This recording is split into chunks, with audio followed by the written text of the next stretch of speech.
Hi, this is Kerry Artek with Wicked Stocks, bringing you your daily Tesla report for Tuesday, October 3rd, 2023. Before we jump into the charts, as usual, just want to encourage you to please click like if you haven't already, subscribe to the Wicked Stocks YouTube channel, share the content if you would with friends and colleagues, and check out wickedstocks.com, where we offer a full suite of both daily and weekly analytical videos, just like the Tesla report, daily analysis in the SPY, the triple Q, that is the S&P 500 and NASDAQ 100 ETFs, weekly analysis in the S&P 500 index, the NASDAQ 100 index, the long bond ETF, ETF, the TLT, as well as two individual stock picks a week that you never see on YouTube that cater to the 3 to 5 week swing trader out to the 3 to 5 month near-term investor, always looking for 20% moves on those stock picks. Last week was NVIDIA and AMD. We've got two more coming out this week. You can see all of it for free.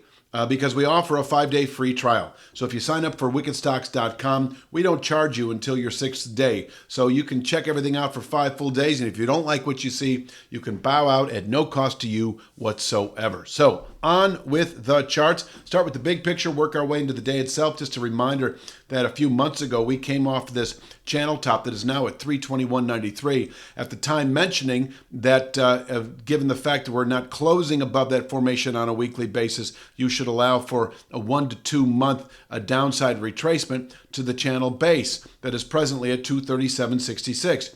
So we tested that channel base about a month and a half ago or so, and we tested it again last week, and it's held both times. Holding above 237.66 maintains a 2 to 3, 3 to 5 week objective above at 290.09, and a 2 to 3, 3 to 5 month objective well above at 340.08. Both are true above 237.66. If we were to close this week, Friday, below 237.66 by a full 1% margin, that would be a Friday settlement of 235.28 or lower. That sets up a meaningful sell signal through the rest of October. The next 3 to 5 weeks, I'm guessing, should then yield this converging range between 193.68 and 194.59 that can absorb selling possibly through the rest of the year. And, we could come off of this area nicely as we move into Q1 of next year. And if settled below, would be a significant sell signal into the first quarter of next year. And I'm just not going to go there because I don't see that happening anytime soon. So we are still bullish above 237.66. And that was tested last week. We can take a look at the daily chart, see if I have that here. I do by one measure. The daily chart is also 237.66. And you can see the consequences if we close below this area, 197 and dropping, as I showed earlier on that weekly chart. But talking about the day itself, you've got 237.66 represented here as a horizontal line. And we did have a short-term buy signal that was Thursday of last week. And we came very close to testing this very short-term structure on Monday. By a hair, we missed it. It is now at 240.23. I've reduced it to a minor point only in deference to 237.66. I don't like to bunch these levels up. I don't like to encourage buying every 2 points all the way down. Give the market room to breathe. 237.66, if tested today, able to absorb selling not only for the day traders, not only for the next 3 to 5 days, 3 to 5 day swing traders I'm talking to, also over the next 3 to 5 weeks, because holding above that 237.66 level, as I mentioned a moment ago, will keep this 290.09 channel top in reach over the next 3 to 5 weeks and even 3 to 5 months. So, I'm talking to a whole range of traders. I know that you, who I'm speaking to, you fit into one of those. Many of you are day traders. Many of you are 3 to 5 day swing traders. But I do also know that many of you hold positions in the options, for instance, that go on for weeks and weeks and weeks. So let's get back to the day itself. I do have 251.20 as a soft intraday pivot point here today. If you look at a 5-minute chart from yesterday, there was a lot of play in that area, intraday highs and lows.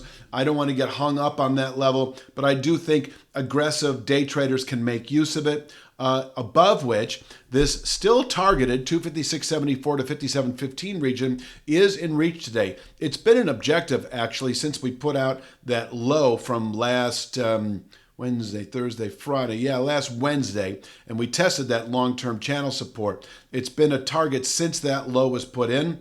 And it was especially so short term when we closed last Thursday above the 240.23 formation. So, pushing or opening above 251.20 should actually yield 256.74 to 57.15 today, where we can place a weekly high. There's a part of me that wants to reduce this to a session containment level only. I don't want to encourage aggressive selling here.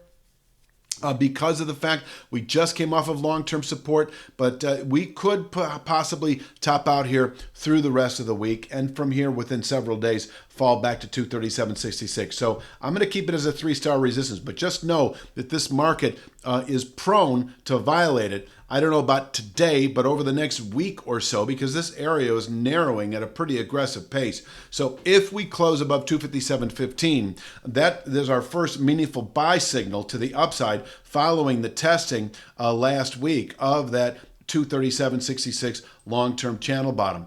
And if we do close today above 257.15, that low 290s resistance I mentioned, 290.73 here on the daily chart, becomes, I think, a realistic 2 to 3 week target by the end of October anyway. So yes, once again, I will say that if we close above 257.15, no good reason to be short this market if you're a 3 to 5 day swing trader or a 2 to 3 week swing trader, because either of which are going to see higher trade as we move into later October.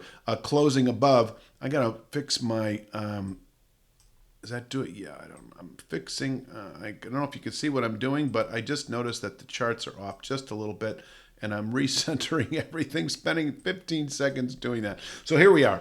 I'm going to make this point one more time. Closing above 257.15 is a go-long opportunity. Your most recent go-long opportunity, obviously, was when we were testing long-term support the middle of last week. Your next meaningful go-long opportunity on a week-by-week basis would be a settlement today above 257.15, then expecting the 290.73 channel top within 2 to 3 weeks, where by that point in time, we may top out well into November trade.